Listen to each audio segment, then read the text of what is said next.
Peace TV presents Dialogue. Discussion. Debate. Rebuttal.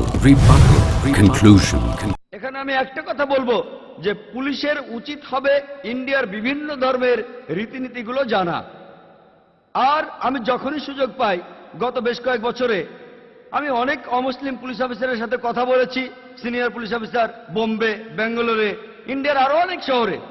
আমাকে কয়েক বছর আগে হায়দ্রাবাদে ন্যাশনাল পুলিশ একাডেমিতে আমন্ত্রণ জানানো হয়েছিল। সেখানে উপস্থিত ছিলেন 100-এরও বেশি আইপিএস অফিসার, উচ্চপদস্থ পুলিশের commissioner, DIG, IG, DG, national একাডেমির ডাইরেক্টর জেনারেলও সেখানে ছিলেন। আর আমার কথা শুনে তারা ধাক্কা খেলেন। আমার বেশিরভাগ কথা শুনেই তারা ধাক্কা খেলেন।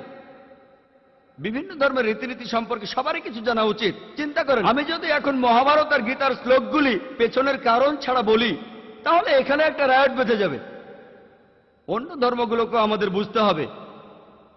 আর আল্লাহ তাআলার দয়ায় আলহামদুলিল্লাহ অন্য দেশের মিলিটারি আর পুলিশের সাথেও আমার কথা হয়েছে। ইংল্যান্ডে, আমেরিকায়, বাহরাইনে, সৌদি আরবে, আরব আমিরাতে। আলহামদুলিল্লাহ আমারও কথা বলতে ভালো লাগে, বিশেষ করে অমুসলিম পুলিশের সাথে। তাদের সাথে পরিচয় করাতে পারি ইসলামের। দুর্ভাগ্যক্রমে ইসলামকে তারা চেনে শুধুমাত্র আন্তর্জাতিক মিডিয়ার মাধ্যমেই। আমি পরে মিডিয়ার ব্যাপারে বলছি। তাই আমি বলবো আমাদের একে অন্যকে বুঝতে হবে।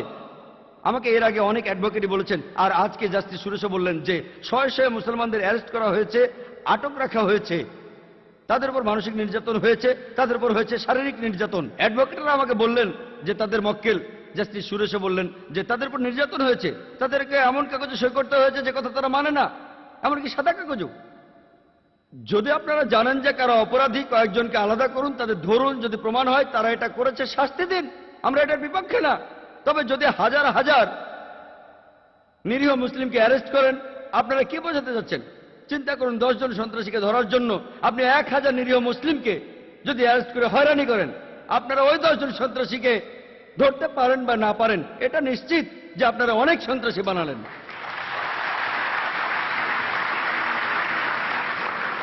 ইন্ডিয়ার অনেক অমুসলিম সিনিয়র পুলিশ অফিসার, তাদের সাথে আমার প্রায় কথাবার্তা হয়।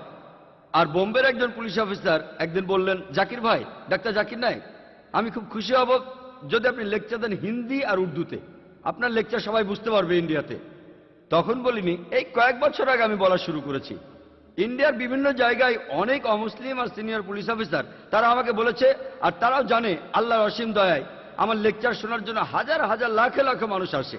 আর আমি যখন কাশ্মীরে গেছিলাম, আর যেহেতু আমি ছিলাম অফিসিয়াল গেস্ট, তাই অনেক মন্ত্রী মিনিস্টারের সাথে আমার দেখা করতে হয়েছে। তবে সে সময় কাশ্মীরের গভর্নর ছিলেন সাক্সেনা। তিনি দেখা করতে চাইলেন। আমার হাতে একদম সময় নেই, অমুসলিম, সময় বের করতেই হবে। দুপুরে দাওয়াত ছিল, সময় পেলাম না, তাই সকালে গেলাম। কাশ্মীরের গভর্নর সাক্সেনা, তিনি আগে ছিলেন আর্মিতে। ওনার র্যাঙ্কটা আমার খেয়াল নেই, সম্ভবত কর্নেল, মেজর বা অন্য কোনো উঁচু র্যাঙ্ক। আমরা দুজনে কাশ্মীরের অনেক বিষয় নিয়ে কথা বললাম। কয়েক বছর পর তিনি মহারাষ্ট্রের রাজধানী বোম্বেতে আসলেন। এবারও দেখা করতে চাইলেন। আমাকে রাজভবনে ডেকে পাঠালেন, গভর্নরের বাসভবন। আমিও দেখা করতে গেলাম। তিনি বললেন, ডাক্তার জাকির নায়েক, কাশ্মীরে আপনার লেকচারের যে প্রভাব আর আপনাকে মানুষ যেভাবে মেনে চলে, আমরা চাই আপনি আবার আসেন।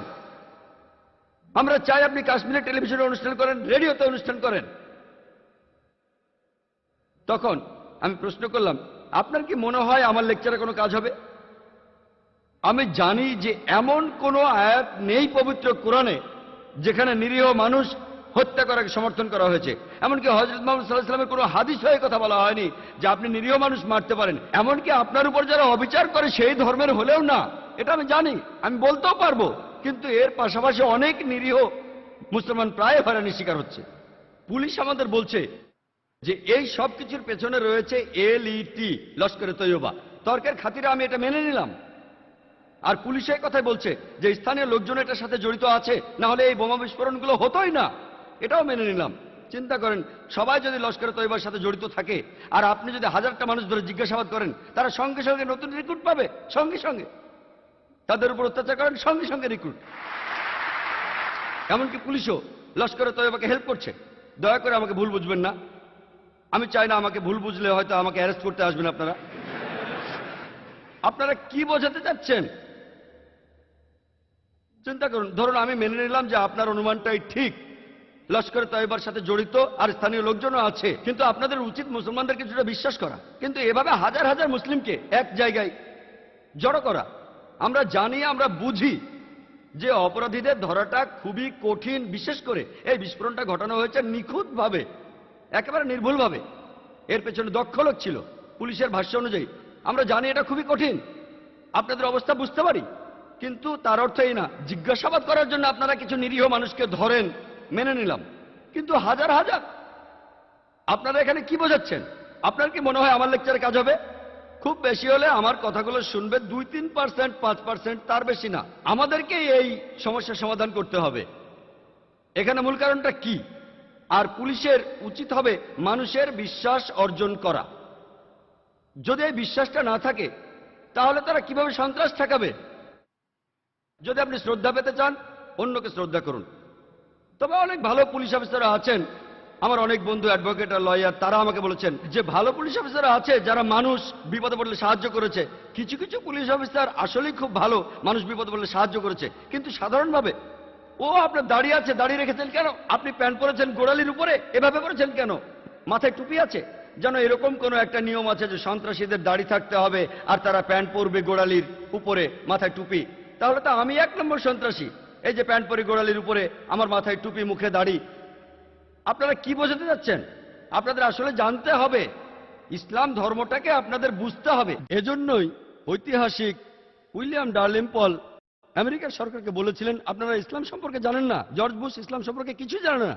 এই খবরটা গতকালের মিড ডে পত্রিকায় এসেছে। জর্জ বুশ জানেন না। যদি ব্যাপারটা সম্পর্কে না জানেন তাহলে সমস্যার সমাধান করবেন কিভাবে? আমি চাই না পুলিশের কেউ ভুল বুঝুক আমাকে। আমি মুসলমানদের বলি যে নিরীহ মানুষকে মারা অন্যায়। অনেক মুসলমানই আমার সাথে একমত নয়। কোরআন এটা নিন্দা করে, আমাদের নবীজিও নিন্দা করেন। নিরীহ মানুষ হত্যা করার কোনো যুক্তি আপনি পাবেন না। আমি সত্যি কথাই বলবো, আর একই সাথে আমি সত্যি কথা বলবো পুলিশকে উদ্দেশ্য করে। আশা করি তারা এই অবস্থাটা বুঝবে। আর জুলিও রোবেরোর কথা অনুযায়ী, ওনার লেখাটা হিন্দুস্তান টাইমসে ছাপা হয়েছিল সম্ভবত 9 সেপ্টেম্বরের কাগজে। তিনি বলেছেন যে যত বেশি নিরপরাধ লোককে অ্যারেস্ট করা হচ্ছে, সফল হওয়ার সম্ভাবনা ঠিক ততটাই কমে যাচ্ছে। যত বেশি নিরীহ লোককে অ্যারেস্ট করবেন, আসল অপরাধীদের ধরতে পারার সম্ভাবনা ততটাই কমে যায়। 2006 সালের 2রা সেপ্টেম্বর বোম্বের পুলিশ কমিশনার এন রায় একটা ভালো কাজ করেছিলেন। তিনি প্রায় 100 খানেক মুসলিম নেতাদের একটা চিঠি দিয়েছিলেন। তিনি বলেছিলেন যে তদন্ত নিরপেক্ষভাবে হচ্ছে, মুসলিমদের হয়রানি করা হচ্ছে না। আমিও ওনার একটা চিঠি পেয়েছি। তিনি আরো বলেছেন যদি আমাদের কিছু জানার থাকে, প্রশ্ন থাকে, তাহলে যেন তার সাথে কথা বলি, আলোচনা করি। এটা আসলে ভালো পদক্ষেপ। চিঠিটা কয়েকদিন আগে এসেছে, সম্ভবত 1 সপ্তাহ আগে। আমি আশা করি এটা যেন শুধুমাত্র লোক দেখানো না হয়, নিরীহ মুসলমানদের যেন আসলেই হয়রানির শিকার হতে না হয়। আপনারা যদি সত্যি বিশ্বাস অর্জন করতে চান তাহলে চেষ্টা করুন যেন মুসলমানদের বিশ্বাসটা অর্জন করা যায়। আর একমাত্র তখনই আপনারা আসলে অপরাধীদের ধরতে পারবেন। আর যদি অপরাধীদের ধরতে পারেন, তারা যেই হোক, অবশ্যই তাদের শাস্তি হওয়া উচিত। আমরা জানি যে কর্তৃপক্ষ তারা আমাদের বলে যে কেন বেশিরভাগ মুসলমানদের ধরা হচ্ছে। এখানে তারা যুক্তি দিয়েছিল যে যদি আমরা ভালোভাবে দেখি যে পাঞ্জাবের সন্ত্রাসের ঘটনায় গ্রেপ্তারকৃতদের বেশিরভাগ তারা হলো শিখ।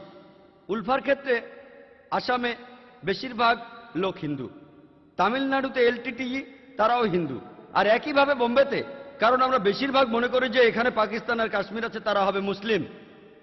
তর্কের খাতিরে আপনার কথা মেনে নিলাম। যদি পাঞ্জাবে কোনো সন্ত্রাসী আক্রমণ হয়, পাঞ্জাবের বেশিরভাগ মানুষ হলো শিখ, তাই শিখদের অ্যারেস্ট করা হবে, সেটাই স্বাভাবিক। আসামে বেশিরভাগ হিন্দু, তাই হিন্দু অ্যারেস্ট হবে, সেটাই স্বাভাবিক। তামিলনাড়ুতে বেশিরভাগ হলো হিন্দু, এখানেও হিন্দু অ্যারেস্ট হবে, স্বাভাবিক।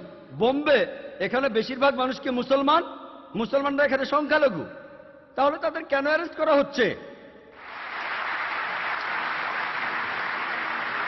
যদি আপনাদের মনে হয় যে কাজটা করেছে কাশ্মীর বিদ্রোহীরা, যদি আপনাদের কাছে প্রমাণ থাকে, আমাদের কোনো আপত্তি নেই। তবে আপনি কি ভাবেন এলটিটি বোম্বেতে আসতে পারে না? উলফারা কি আসতে পারে না বোম্বেতে? শিখরা কি আসতে পারে না বোম্বেতে? আপনারা বলতে পারেন না এই কাজটা অবশ্যই মুসলমানদের, আপনারা বলতে পারেন সম্ভাবনা বেশি। আর যদি প্রমাণ করতে পারেন আমরা মেনে নেব। আপনাদের বলতে চাই যে অপরাধীদের শনাক্ত করুন, যারা এর জন্য দায়ী তাদের ধরে শাস্তি দিন। তবে হাজার হাজার নিরীহ মুসলমানকে হয়রানি করবেন না। Peace TV presents